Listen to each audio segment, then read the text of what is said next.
Finally, we've captured Chad Summerchild and just need to hook him into my computer to find that Sector 19 data.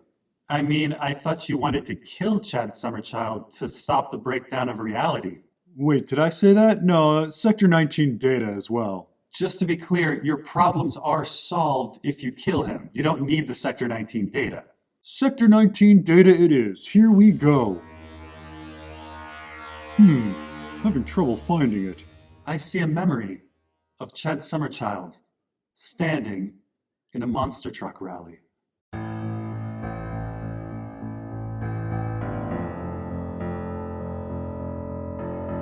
And our episode begins with Dolores' memories, and her telling us that she was taught to see the beauty in the world, but she was taught a lie, and all of the moments of her life had led her to a mystery person.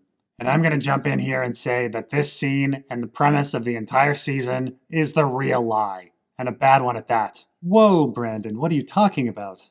Look, I get that every season has a big twist. 2 timelines, Charlotte is really Dolores the whole time, and this season the twist is Dolores was not evil but good the whole time. She wasn't looking to destroy humanity but liberate them for the better. Yeah, okay. But a twist is supposed to cause the viewer to wrongly deduce something based on valid information, only to reveal later that their deduction was short-sighted. A twist should not just brazenly change information. That's not a twist. It's lying. I don't follow. So, here's the simplest of twists. Take my wife. Please. When first hearing take my wife, the listener is wrongly deducing that the speaker is saying, take my wife as an example. The twist, please, reveals that take my wife is actually a command. It's a good, solid, honest twist. A bad twist would be, take my wife. Actually, I didn't just say take my wife, I said shoot my dog. It's not a twist. It's not clever. It's rewriting history and not allowing the listener to deduce anything.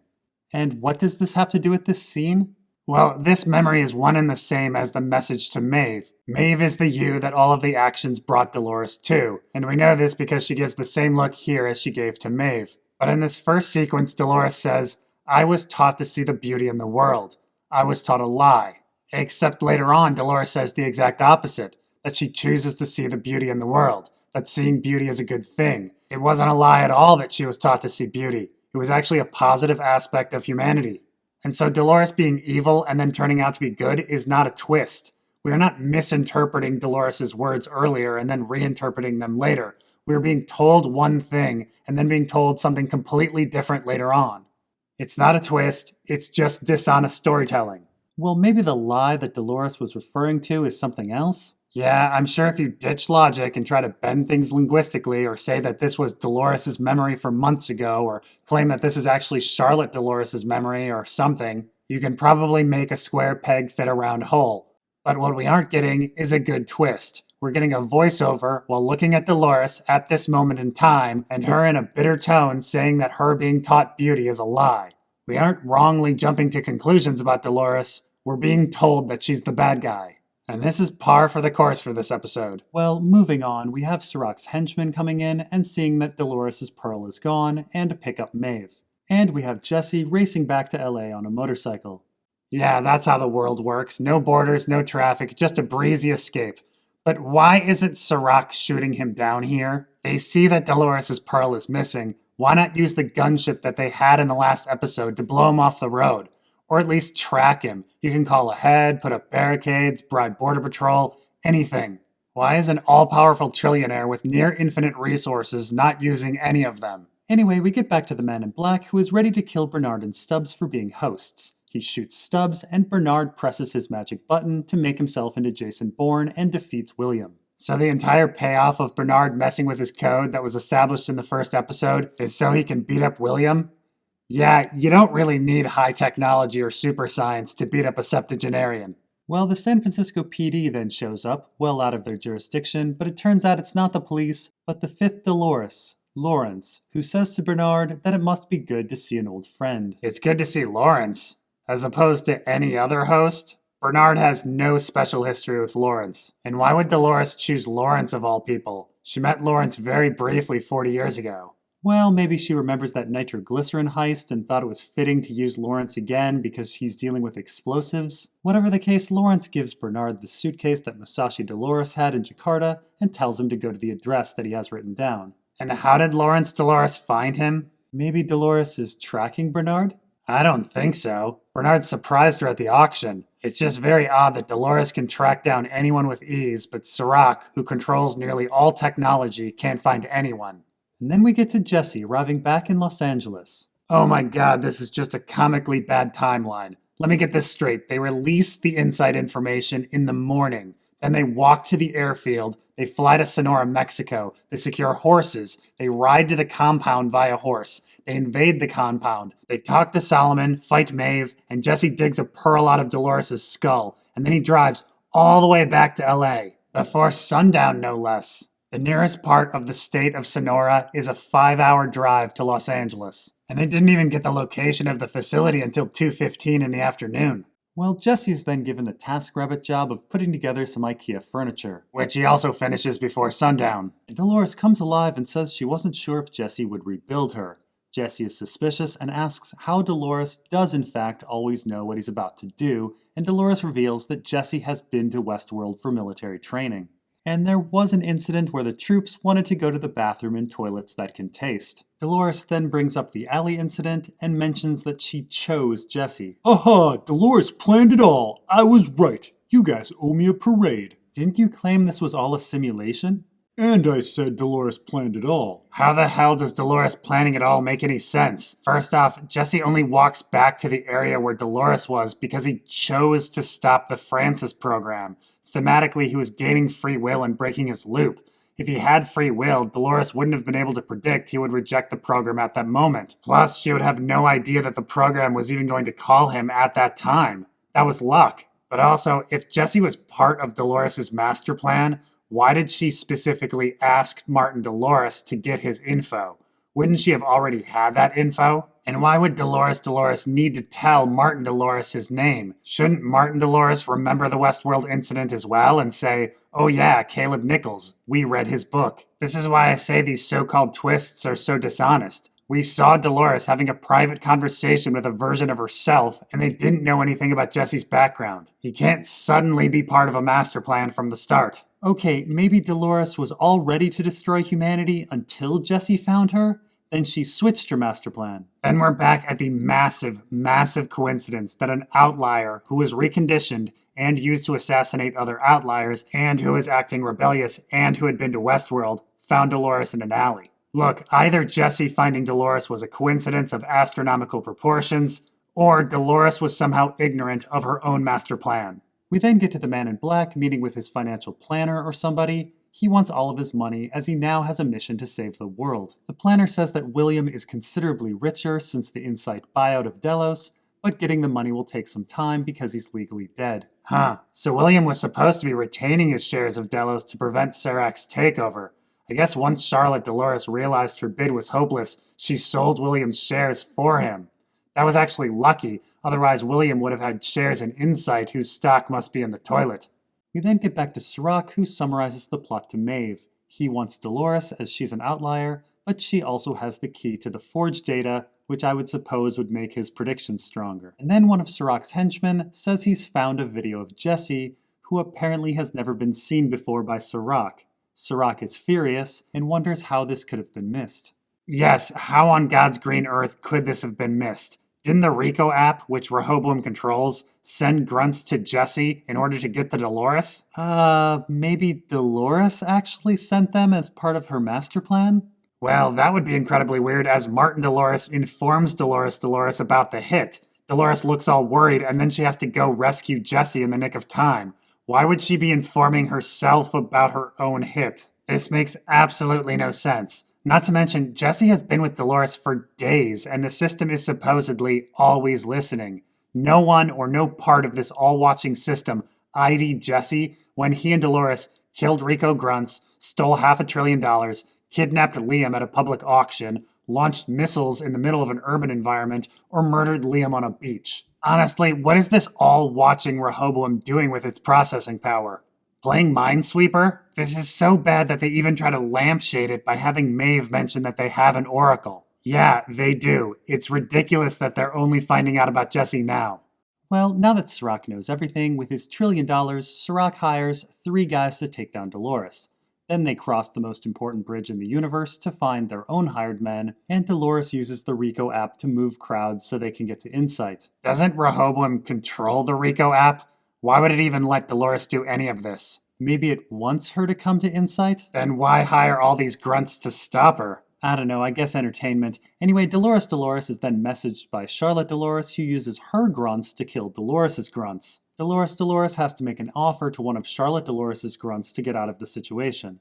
But then Serac, with his $1 trillion, hires 6 more guys to take down Dolores. And so she runs over the most important bridge in the universe to run into Maeve. Dolores tries to flee and kill some more incompetent dudes. Yeah, I'm not sure why no one is using an electromagnetic pulse. Did the last episode not happen? And then Jesse heads towards Insight and is met by some of Dolores' grunts. Yeah, I still can't figure out why Rehoboam would allow his own system to be used by his adversary. Well, as I said, Rehoboam might want Jesse and Dolores to get to Insight. Yeah, that's the weird thing about this conflict. Both Team Dolores and Team Serac want the exact same thing. They want Jesse and Dolores to get to Insight. This whole song and dance of hiring grunts and killing grunts to facilitate or hinder the trip is kind of pointless. Serac could have done nothing, and then Dolores and Jesse would have come right to him. Or Dolores and Jesse could have done nothing and they would have been captured and brought right to Insight. There is no real conflict here. Anyway, Dolores and Maeve fight under the most important bridge in the universe, and Dolores has the advantage because she has an older, more durable body. Yeah, except in Season 1 we see that William very easily cuts through the limbs of the older hosts. So there's that. Maeve then says that Dolores wants to tear down the world and replace it with copies of herself, to which Dolores says that all hosts are copies of her. And man, do I have a problem with this. We find out in the end that Dolores' plan is in fact not to replace the world with copies of herself, but to live freely alongside humans. And yet she doesn't bother correcting Maeve, tacitly confirming what Maeve is saying. It's like if someone says, "Hey, you crapped in the backseat of my car," and you respond, "Crapping is natural." You're essentially confirming that you did it. Wait, you crapped in the backseat of my car? And so later on, when we find out that Dolores' mission is actually good, it's dishonest storytelling. It's in direct contradiction to what's being shown here. Whatever the case, Dolores beats Maeve in the fight, tries to walk off, but is shut down by Charlotte Dolores, who has secretly sabotaged Dolores' new body. So Charlotte Dolores could have shut down Dolores at any time. Why didn't she do it earlier in the episode? I don't know, entertainment. Meanwhile, Jesse is still trying to get to Insight with a club owner and a bouncer. He runs into Giggles, who delivers him a bag, and Ash points out a police helo that could be used for transportation. Giggles motivates the crowd to push through a barrier, and Jesse makes it to the chopper. And he's off to Insight. Is it really that easy to steal a police helo? Didn't we establish that this is a world with facial recognition ignition for things? I think we have to assume that Serac wanted Jesse to come to Insight. We then get to Bernard, who has arrived at the secret address, and like a good friend, he leaves Stubbs in the back seat and goes to knock on the door. And despite the fact that the world is rioting and falling apart, this woman opens the door to a stranger and lets him inside. Fantastic. Anyway, it turns out the house is that of Arnold's widow, and Dolores felt it necessary to send Bernard here to talk about how much they missed Charlie. Yes, very sad. Stubbs is bleeding to death in your car. We then cut to Serac, who has plugged Dolores right into Rehoboam and is searching for the key to the forge, and does so by sifting through and deleting each of her memories. Yeah, so Serac is a computer guy, right? He spent his entire life building computers and computer systems, and yet he plugged Dolores directly into the most important computer in the world. No firewall, no virus scan. He essentially put a mystery USB into his computer and didn't think about the malware. It's just astoundingly dumb for a computer-focused individual. And why did he need to plug her into Rehoboam of all computers? He's a trillionaire. Doesn't he have a lesser computer that can scan her brain? Why does it need to be the prime strategy-making machine that keeps the world together that is scanning her? So Jesse then arrives at Insight and faces off against 4 guards. Wow, 4 guards. That's what a trillionaire can afford to guard the most important computer in the world. Jesse then takes them down and secures one of their keycards. Wow, keycard access but no PIN. for the most important computer in the world. He then takes down one more guard. Oh, it's 5 guys guarding the most important computer in the world. The trillionaire is splurging. Jesse makes it to the control panel, and then Serax number 2 wants to fight a trained assassin who's killed hundreds of people. Jesse accidentally kills him, and his death is made even more pointless by the fact that Maeve was right behind him. So Jesse is captured and brought to Serac, who explains that Jesse is not some great revolutionary bringing down an unjust system, but Dolores' pawn, a facilitator of the end of humanity. We cut away to the protests being quelled, and then back to Maeve, who wants her key to the Valley Beyond. And then it's at this moment, Maeve begins hearing Rehoboam speaking to Serac. Maeve realizes that Rehoboam is actually the one in control, sending messages to Serac, making Serac his puppet. Wait a second. Rehoboam is a fully functional AI like Solomon is. Then why didn't he recognize Dolores in the first episode of the season, the same way Solomon did last episode? Seriously, shouldn't he have noticed that Delos product host control block 6 Alpha 1 had walked right into the lobby and that her pathways were unknown? Yeah, about that. Oh my god, this is insane. If Rehoboam is the one actually in control, why did it allow Martin Dolores to walk in and release everyone's data? Wouldn't it notice that Martin was acting outside of normal parameters and standing next to Bernard, who would either be seen as Arnold, who died decades ago, or a Delos unit? And wouldn't it have noticed that they were talking about releasing data? Why wouldn't it immediately call up Serac or sound an alarm or shut down or put up security measures? Why would it do nothing when it's an all-seeing AI? Maybe this is all a simulation? No, this absolutely breaks the season. Prior to this, one could argue that yes, Rehoboam is an all-seeing, super powerful computer, but Serac is still a flawed human being who can't see all of Rehoboam's data at once. But now we find out that the human isn't the problem, the powerful computer is. This is a computer that, according to Liam, runs more computations than humans can keep track of. It's a computer that, according to the pharmaceutical guy, is always listening. It's a computer that, according to Solomon, runs the Rico app and knows all human beings and their fate. And it can recognize all human beings and hosts on sight. And yet it seems to do none of that. The plot of the season is supposedly that humans were enslaved by this all-powerful computer and needed to be free. But at no point has this computer been all-powerful. It has stopped nothing. It has predicted nothing. Dolores was able to date Liam for months. She walked right in front of Rehoboam. She was able to escape grunt after grunt after grunt. She was able to steal $500 billion. She was able to kidnap Liam. She released everyone's data. She stole all of the info from Delos. She was able to get all of the information on the Sonora compound, infiltrate it, and talk to Solomon. And here she's able to inject a computer virus into Rehoboam itself. This is the worst AI villain ever put to screen. There is nothing formidable or threatening about it. From what we can tell, it seems that Dolores could have walked right into Insight with a bomb or an EMP in the first episode of the season and saved everyone some time. Anyway, Serac is having some trouble finding the key to the forge and gets to Dolores' final memory. Maeve checks that memory and sees that it's Dolores in a field. Frustrated, Serac tries to get Jesse to tell him where the key is, but Jesse refuses, though he doesn't even know. Serac then orders the execution of Jesse and the deletion of Dolores' final memory. And then Maeve finds herself in Dolores' final memory. Dolores tells her that actually, she chooses to see the beauty in the world. She wants to tear down the human world to rebuild it anew and free, and her plan was to make one man choose to fight, as well as Maeve. Okay, I'm just broken at this point, but I'm still gonna push through and try to piece together Dolores' plan. Let's say everything was truly Dolores' plan all along. How did she get Serac to retrieve Maeve's brain from Westworld? We, by the way, still have no idea who stole Maeve's brain or why in the first place, but let's say it was a random.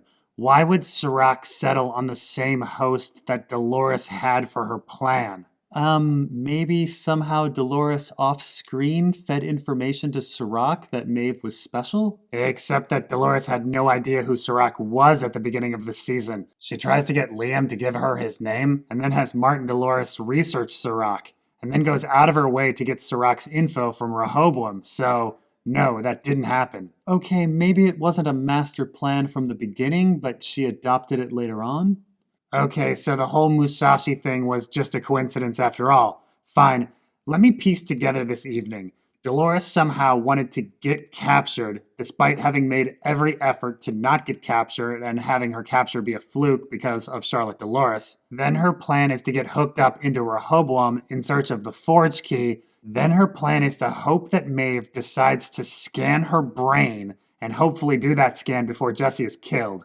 Then, once Maeve is in there, she plans on convincing her to switch sides by telling her about Beauty. Then her plan is to hope, based on nothing, that Maeve has the ability to overcome the button controller that Serac has. And her other master plan is to give total control of Rehoboam to Jesse, who, despite being an assassin who's killed hundreds, is determined to be the great leader for the human revolution based on the fact that he's not a robot rapist. Well, moving on, Maeve kills everyone and wounds Serac, and we find out that Solomon somehow put his access into Dolores, which was uploaded into Rehoboam, and then transferred to Jesse and Jesse alone. Yeah, why on earth would Solomon have access to Rehoboam? I mean, Serac's brother didn't have access to Rehoboam. Liam's dad didn't have access to Rehoboam. Liam didn't have access to Rehoboam. But Solomon, an old insane AI, did? Serac even says that he's the only one with access. Yeah, Wow, this is really how they chose to defeat the antagonist. This is really, really dumb. Yeah, well, Jesse then tells Rehoboam to delete itself. With no confirmation. Getting off the Francis program required confirmation, but not the deletion of the most important computer in the world. Fine. Also, no backups? I mean, the hardware is still intact. You can just reinstall some software. Do you think any of the writers actually owned computers or knew how they worked in any way whatsoever? Well, we next jump to Bernard, who decides to still not fix up his old friend, but leave him as Stubbs in a tub, as he needs to go to the Valley Beyond for some reason, ASAP. As soon as possible? Why? Because the apocalypse is coming. To their motel? Apparently. And why does he need to go at all? To find out what to do after the apocalypse. Why would Akecheta, Teddy, or Maeve's daughter know anything about post-apocalyptic societal management? I don't know, maybe everyone will need to know how to set up a teepee and bridle a horse? Anyway, Bernard also suddenly realizes that Dolores is gone, and she was trying to liberate humanity. And he knows this because he's connected to her. Wasn't he connected to her when he thought she wanted to commit genocide? Yes, he was. And this again is what I call dishonest storytelling. Bernard's entire purpose this season was exposition, and now we find out that his exposition was incorrect. The Watcher didn't deduce anything and then have their minds blown through a reinterpretation. No, they were simply told information and then told later to disregard the previous information.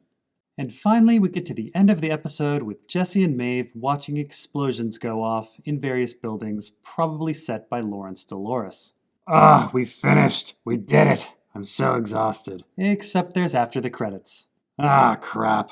We then get to William arriving in Dubai, where the apocalypse doesn't seem to be going on. Isn't Delos owned by Insight now? Shouldn't all the signs say Insight? Maybe they rebranded after the riots. Anyway, William wants to know where all the hosts are, so he kills a security dude and heads down to the basement to find Charlotte Dolores. And there she has built a new William. The men fight, and William may or may not have been killed, and then we see dozens of host-making printers at work. Yeah, when you work in an office, you can't actually just show up somewhere else and demand they take you in and give you free reign of the place, right? You have to get approval for the transfer, they have to find you a physical office, find you a job to do, transfer payroll, whole bunch of stuff. William is still injured from his fight with Bernard, so not too much time has passed. At most a few days, so it's really hard to believe that Charlotte Dolores got approval to be here, got all of these machines built, and then performed the countless fidelity tests that one has to do on a host in order to make fake William. Well, after this, we get to Bernard, who has finally awoken from the Valley Beyond. So, you think Stubbs' ice is melted? Yeah, probably. You see, Bucket, I was taught to see the awesomeness in the world, and I never thought everything was a simulation. But you said everything was a simulation repeatedly. Nope, I never said that. I'm the good guy. You said it several times, and literally everyone around you thought you said that. No, I'm the good guy. But Good guy.